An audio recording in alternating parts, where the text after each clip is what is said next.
Hi, I hope I'm streaming. Can't see any comments right now. Looking for comments.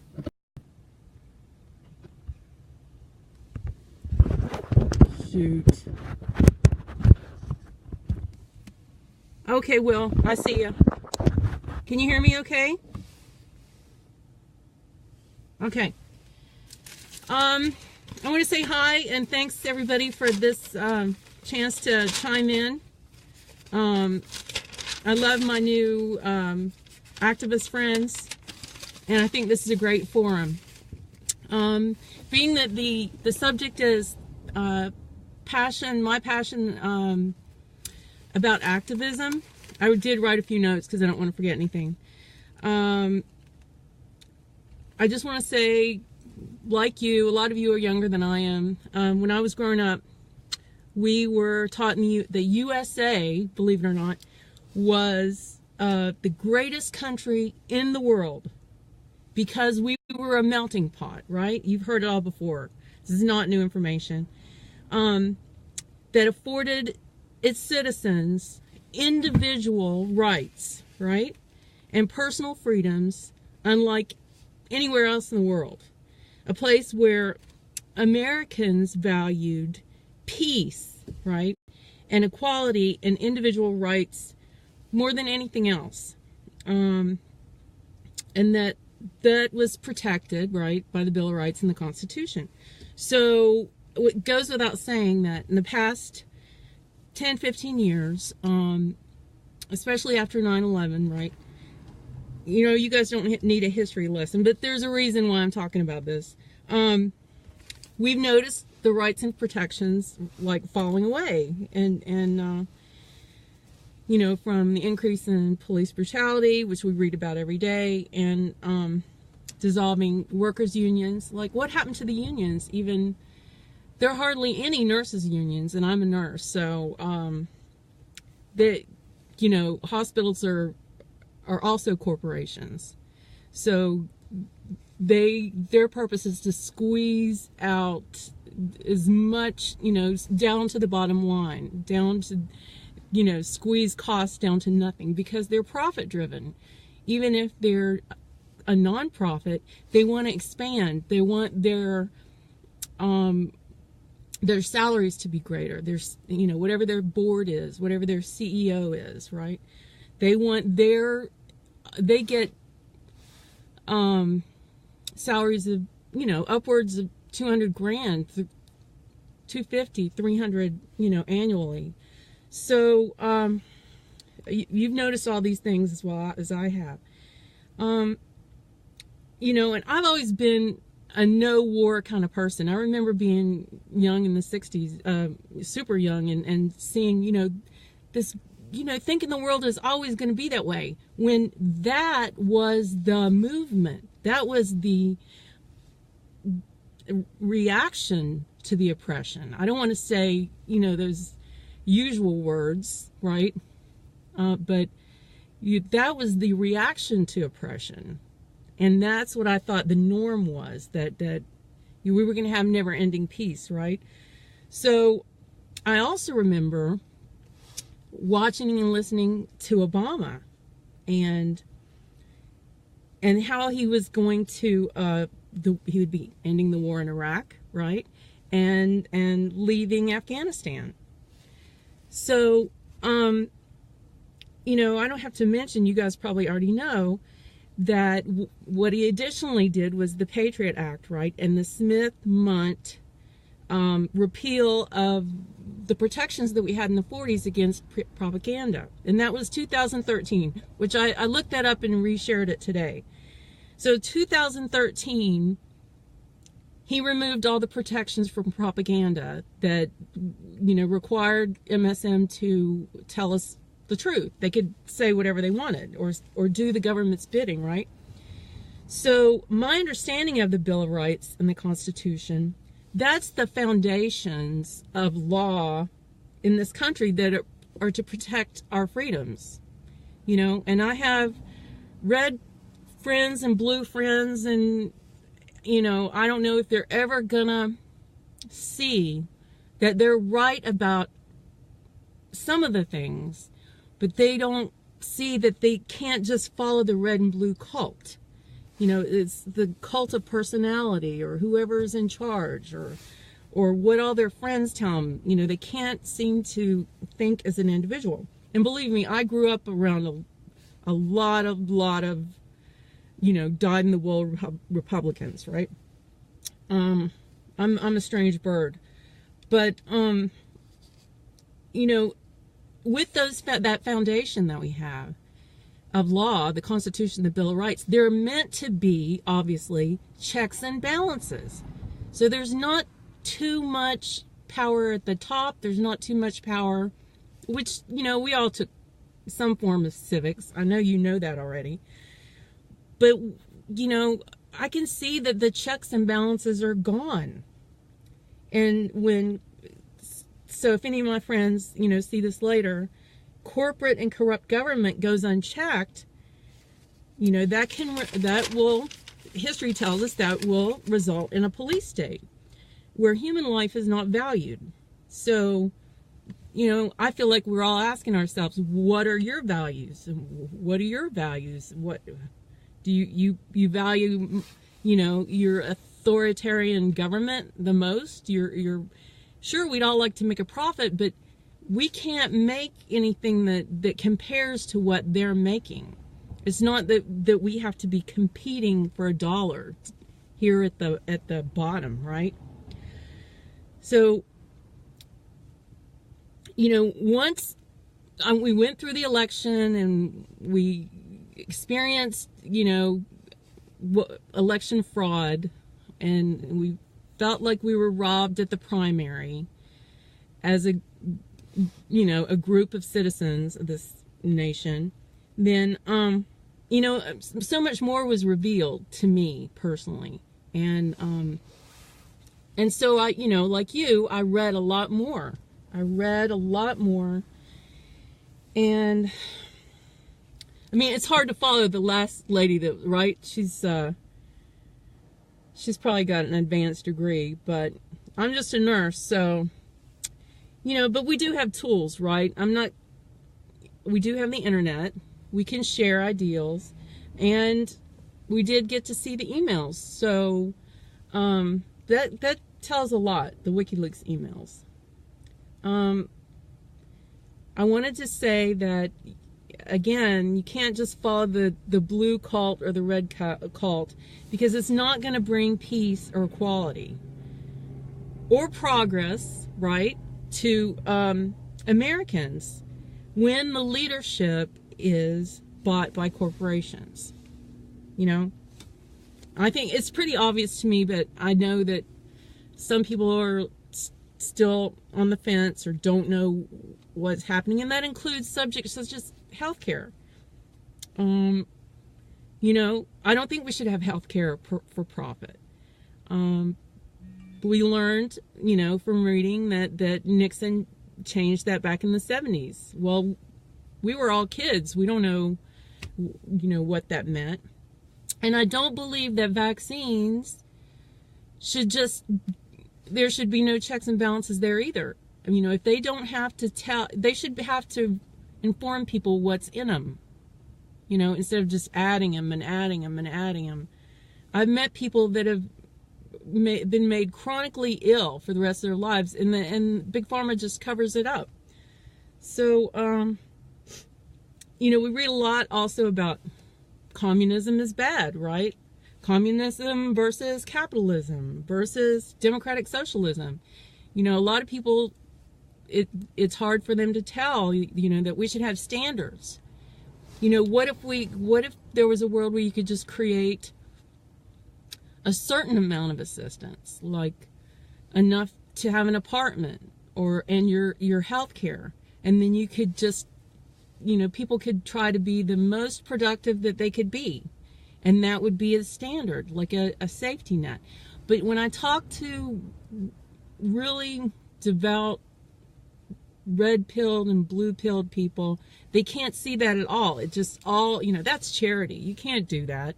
You can't you know, that's trash. Those people are this and that. And I just cannot, I don't see it that way. That's not my way of thinking. So, I believe that, you know, I've always wanted a chance to be more active. But to be honest, there wasn't anybody around me that believed the way I do. If I shared my opinion, they would just say it's that hippie stuff. Isn't that terrible? I mean, so I don't want to forget anything, but I believe that we have to consider that there's a global corporate power that is that's not interested, not looking at our best interest, right? And that is in the form of the duopoly, the oligarchy, the duopoly. You know, you just, beyond oppression, right, you have economic oppression, that it would squeeze the last bit of blood out of the homeless, the infirm, and the working class. They call it the middle class, right? But I don't see a way to even own a home right now. And I have a profession. And you know what I mean? I think, in my thinking is that every individual should be allowed to own a home, if it takes their whole life to pay for it. I thought, when I was younger, I thought that was how it's going to be. But it just doesn't seem possible. So, and you know, the establishment is not concerned with the influence of individuals. And I think that's why this is such a great forum, because at least we can share ideas with each other, you know, from every generation. You know, you read stuff where they're complaining about the boomers, and they're complaining about, you know, different generations. I don't see it that way. I see it, you know, that people that want change for the better can share ideas. So, and having our own voice, right? Not having the DNC, you know, just like Danielle was talking about, that if you're not X, you're Y. Oh, hi, my name is Allison McCune. I should have mentioned that. I live in California, but I'm originally from West Virginia. So that's another thing.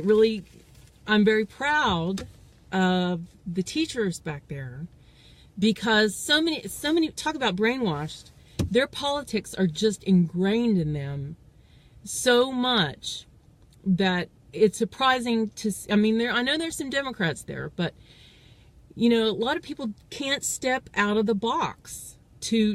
They cannot strike. Just like I was at years ago, I was at Children's Hospital here in Los Angeles, and they had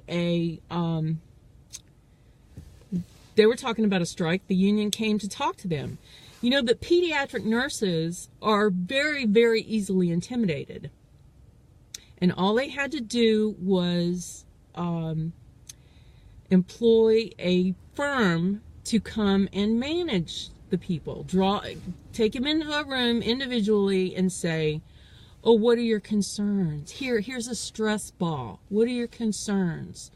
You know, when they want, you know, better working conditions and competitive pay, you know, because the hospital itself will tell you, every one of them, they're not interested in giving competitive pay. They're interested in paying midway between the lowest and the highest. And all their research and all their charity work, that's for research. All their fundraising with celebrities annually, all year long, that's for research. That's not to pay, you know, nurses a working wage. You know, this is an example, right? My own personal experience. Some years they said there's just not going to be a raise. That means it's not 1%, it's not 2%, it's not 1.8%. There is no raise. So what were their CEOs making? You know, because they were taking over the block. But that's just an example. I just wanted to say that I'm proud of the nurses, teachers in West Virginia, because those people are so brainwashed. I'm surprised they can even, it's Trump country, basically. So I think it's good that we all, get in touch with what are our values. And I think as a group, the Indies and Green Party burner people are the best, because we are interested in truth. We're interested in improving and making change. And I personally believe in no more wars. So how can we keep going with these endless wars? In addition, I read something the other day that said that annually we kill, our Border Patrol just executes immigrants. That's another thing. Immigrants. Are we going to allow our government to just execute people that are trying to come here? I thought they had a system. I thought that they, if they're denied entry, that's one thing, but to give them carte blanche to execute people at will, or detain them indefinitely, or take their DNA, or scan them, or microchip them. How, beyond what, are we willing to be an Israel? That's another question. Are we okay with what they do to Palestinians? So are we going to allow them to do that here? Because this is what they're working towards. It's different levels of fascism. And I believe that, not only would the Republicans do it, but the Democrats would do it. Because it's in their interest to do it. I don't believe in microchipping people. Even if they're considered unlawful. Or executing them for walking down the street. That's not the United States that I, believed in, that I thought we were in. So, in addition, I wanted to mention one more thing. We were looking, I have several friends on the internet who are say, what's in Congress right now? And I was talking to Will about this last night, that this bill's called the No Harm, what's it called? I have it here. And Security of the Americans things. There's all, do no harm, right? Bill.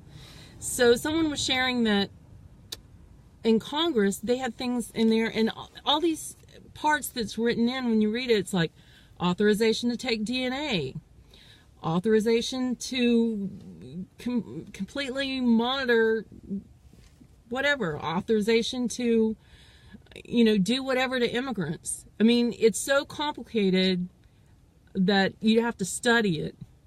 And if they could do that to them, how far would they take it? How far would, if they have that authorization, all they have to do is say it's this or that or the other. Or if they can execute an immigrant, they could say, well, I thought he was an immigrant. I wasn't sure. That's what they're doing now. I couldn't tell. I thought he had a gun. He looked like an immigrant. And so, I'd like to think that I could make a difference, right? Before it's all over with. What do you all think? Should we have any kind of conversation? That's pretty much all I wanted to say, but I do care. The stereotyping, totally, because they just say, well, I thought he was an immigrant. Well, he looked like a Mexican to me. And you find out, I learned a lot in the past year and a half. I learned much more about Native Americans and seeing it in a different light, and how much truth is actually kept from us in our public education. It was a genocide. And on an interesting note, I actually, because I was told, I know, isn't that great? I appreciate you. And like, I was curious. I was told I had, and no one ever, they hide it, right? People that are told, well, there was an Indian in your background, right? So I took a DNA, just like everyone else. I have 9% Native, and I feel like that's the 9% that got away in the woods, you know?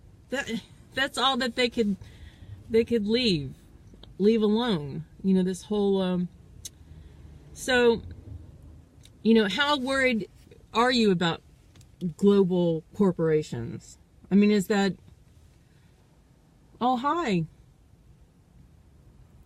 You know, how would people like us exert power over, I think we were, Baby Gerard was talking about this earlier, you know, boycotting products and stuff. I mean, it's oh, cool. Yeah, I used one out of Canada because I was concerned about ancestry. And I don't remember the name of it right now, but it's because they advertised that they could determine between 200 different tribes. So it came back Choctaw, which I understand is close to Cherokee. Oh my goodness, hi. I could never pronounce your name, ever. So, yeah, all people of color, you know. And then I started really thinking, I was stretching my brain, that actually all the Native people here, oh my gosh, are even South Americans are Native people. We're the strangers. We're the foreigners, you know, and they're just twisting it all around to, you know, defame and exert their agenda. So I don't know. What do you guys think about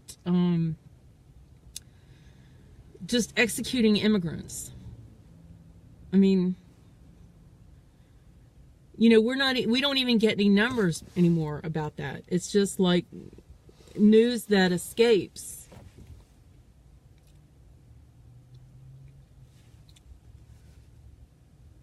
Anyway, not much to say about that.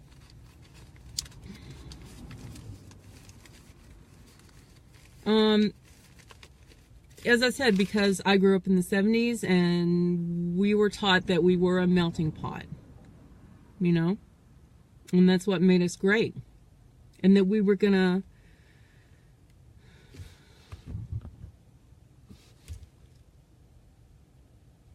right.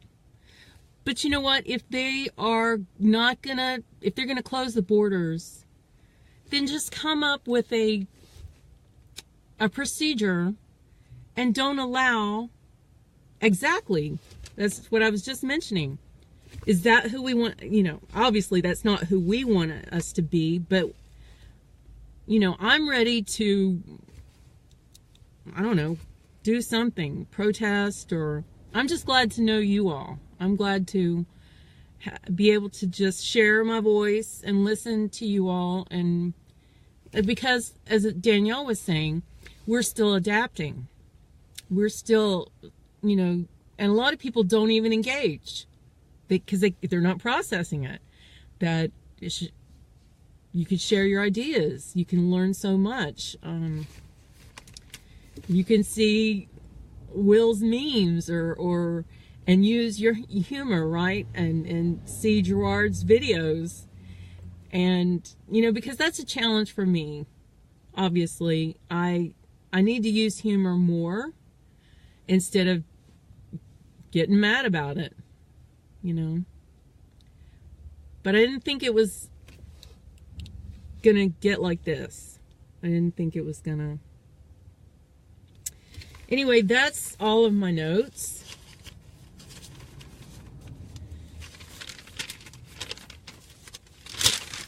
And unless there's anything you all want to talk about.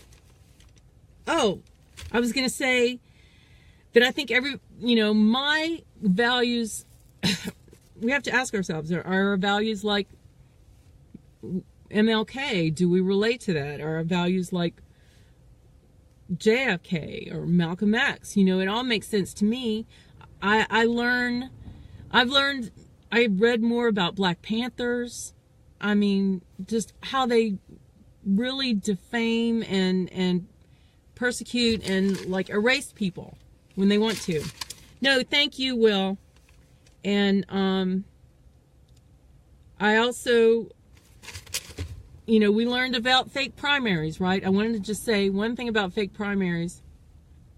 Let's not forget. Oh, thanks. Yeah. Oh, I'm going to be there no matter what. If I'm just reading or sharing, you know, the primaries, you know, we've all heard about the hanging chads, and, you know, I mean, 2000 was a real tearjerker anyway. But to find out all the tricks that went on in California, you know, how they said you could vote if you were no party preference, and then they gave them provisional and trashed their votes. I mean, even my son's vote was trashed. And I think it was his demographics, because I took his and my vote at the same time and put it in the box. And because I'm an older female and had been a Democrat for a long time, then I was able to check the app and see that my vote was counted. But because my son was in his late 20s and he had recently switched to the Democratic Party, right? His vote, I checked the app to see if his vote counted, and it was like dumped. And, you know, obviously people like that in California and New York, they all experienced that. So we know now that the Democratic Party just plans to pick someone. And I don't have to tell you all this, but I appreciate you letting me voice my opinion, because it's so heart-wrenching. And so thank you, and I will sign off, and I really enjoyed it. Okay? Thank you, Will. Thank you, ladies.